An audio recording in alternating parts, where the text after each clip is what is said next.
الرحمن علم القرآن خلق الإنسان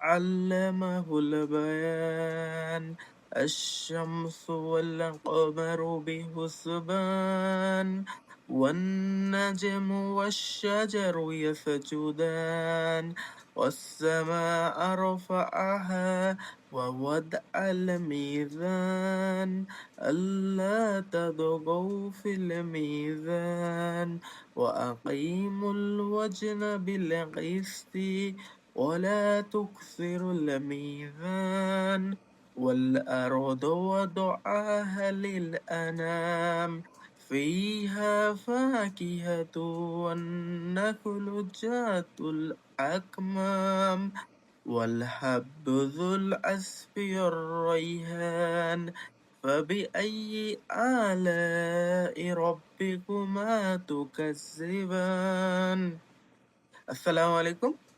পাঠ করতেছিলাম সূরা রহমানের প্রথম দিকের কয়েকটা আয়াত।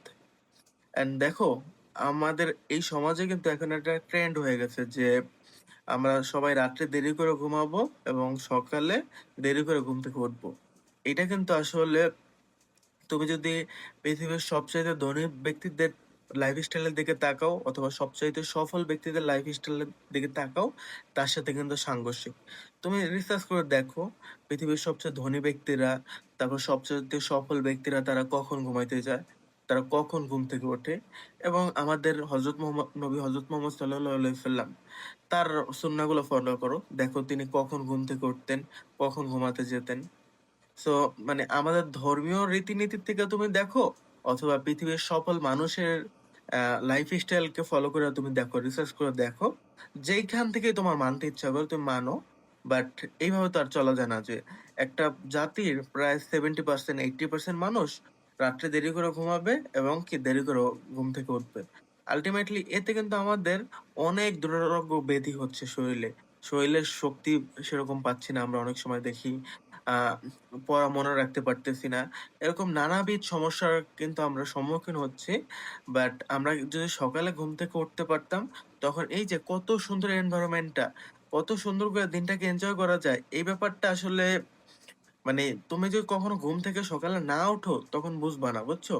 এন্ড এই ব্যাপারটা একটা মার্কেটিং করা দরকার। এজন্য আমি চেষ্টা করব যে প্রতিদিন এই সকাল ভোরবেলা উইঠা আমি একটা ভিডিও দেওয়ার চেষ্টা করবো ইনশাল্লাহ, যদি আল্লাহ তাআলা তৌফিক দেয়। আমি হয়তোবা সবসময় পারবো না, কারণ আমার পরীক্ষা আছে, মানে আমার নিজের অনেক প্রেশার আছে, অনেক কাজ আছে। বাট যতটা সম্ভব আমি তোমাদেরকে ইন্সপায়ার করার চেষ্টা করব, কারণ এই কাজটার খুব বেশি মার্কেটিং নাই, খুব বেশি মানুষ এটা নিয়ে কথাবার্তা বলে না যে সকালবেলা ঘুম থেকে ওঠা অনেক বেশি ইম্পর্টেন্ট। ঠিক আছে? সো আজকের মতো এই পর্যন্ত রাখলাম। আসসালামু আলাইকুম।